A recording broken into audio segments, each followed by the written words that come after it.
take your chairs and make sure that yung surroundings are clean. Yes. Okay, are you done? Yes. Okay, settle down and keep out all your things sa inyong table, including sa kanang sa atong discussion today. Done na? Okay. So, before we dig deeper sa atong topic, I want you to observe these pictures carefully. And I have here a small box that contains all your names. It's ang kabutan, ikaw ang mo share or mo answer sa akong mga pangutana. So, observe na? Yes. Okay, so for the first question, which fish would you buy and why? Please, on the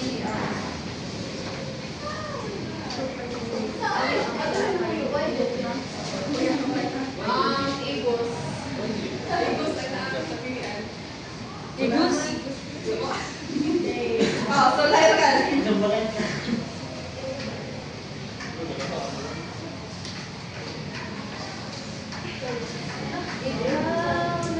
Miss Rona, please stand up and answer the first question, which is, which fish would you buy and why? Saan ka nagtulong mag-picture, ma? Yes. Of course, I would rather Okay. So, mas clean yun ang nakapake. Yes. Mas fresh na compared sa kanang mga red eyes na. And for the second question, why do fish spoil quickly?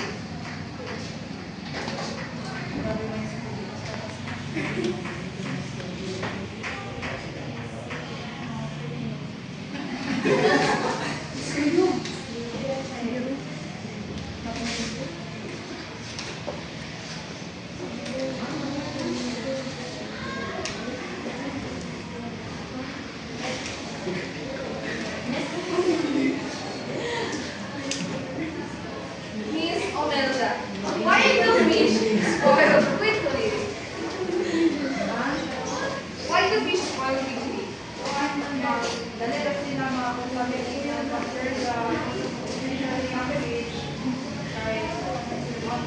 Okay, yes, thank you so much, Miss Omelda. So, super perishable mga isda. And for the last question, Miss Milyonin, look at this second photo. And why do you think it will last longer? Kahit one man, naka-self na sila naka-gawin sila mag-last longer. Okay, very good, Miss Milyonin. Because sa iyahang packaging, so today's class, our topic is all about modified atmosphere packaging. So, naman kayo idea aning is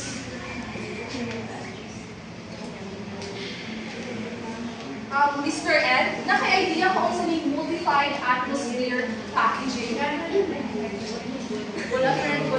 Pwede na mag-call a friend, pero maghumot naghapon ka. Wala friend, sa Ed. box.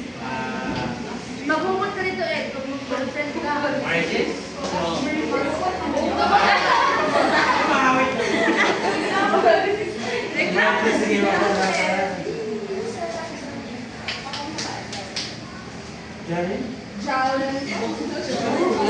Miss Jalen Rose. So, naman kayo idea kung sa modified atmosphere packaging?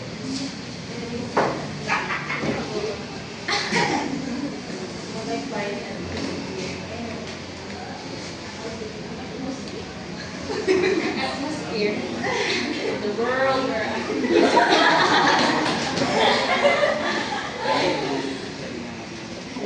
Wala friend ka. Bale, for my own understanding, diba, kailangan naman tayo mga traditional mga packaging. So I think it's modified. Thank you so much, Miss Jalen. So, discuss na natin later. But before to just proceed, let me ask you first, kung nakasabot na ba kayo sa topic 1? Kasabot na mo kaya pa? Yes. Kasabot na ka, Mr. Franklin? Oh, since you agreed, can you share or recall what you've understand sa topic 1? since ni-out man ko sa topic na sa reporter 2003, so anak ko na akong nakatunan about ang ato kay Miss Abaw na which is ato sa packaging sa benefits na vacuum na packaging, no? So it is really applicable at this generation, no? Kaya in terms of, we have a lot of innovations man na kinahanglan natin na mo gamit ang another material for us to market kaya na mas easy pa, and also for ang shelf life niya and ma-maintain ang freshness na isa ka product. I think that will be all. Very good, Mr. Franklin. How about you, Miss Carrillo? Can you recall or share your introduction sa topic 1? Okay, sa ako, understanding sa topic 1. So, sa una, they are, diba, before, wala pa automatic or like vacuum sealer ang mga equipment. So, naman, this generation, so nagpuna sila of equipment like vacuum sealer para doon ang shelf life sa usa ka dish no, para buwan siya ka ng longer and then ma-maintain ang iyang freshness. Okay, very good, Miss Carrillo. Please give her a hand. Okay, so so our topic, topic 1 is all about vacuum packaging, how to use it properly, and of course, ipailaila sa benefits, advantages, and purpose. Okay, so paano? So here's our learning objectives for alright. Please begin, Carlos. At the end of the lesson, students should be able to define modified atmosphere packaging or MAP and explain its purpose and advantages in food preservation. Identify and explain the different gases used in MAP, oxygen, carbon dioxide, nitrogen, including their function and basic principles in preserving food. Apply understanding of MAP by describing its application, recognizing proper gas ratios, and observing safety and quality considerations. So before na continue, I am here in short quiz, and I want you to go to your assigned group. Go and answer these 2 questions. After that, dapat kayo matching time na inyong matching time. So, what mo sa inyong sa reporting ng group ko. And then, choose a 3 representative each group to answer the first question, second, and then sa matching time. I will only give you 5 minutes to answer and then discuss with you.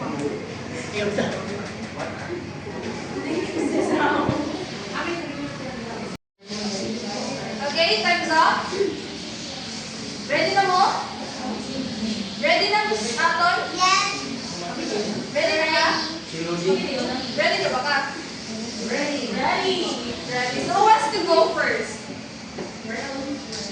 Sama na ka. Isa ka group. One na.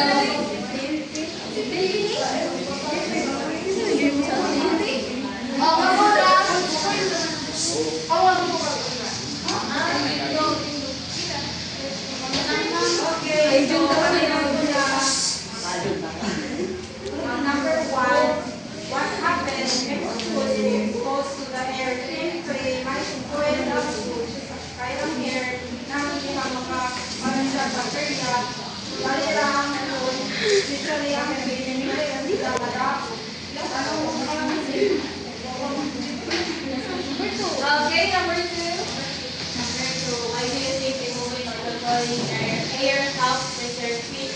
I sense air kay sa layer kay na masabi nito ini na dahil dala bitaw naman may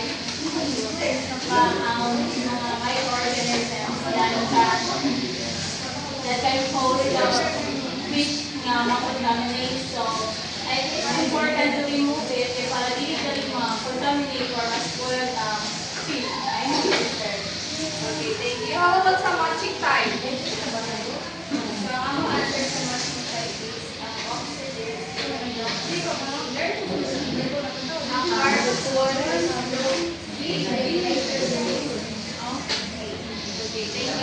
How about this group?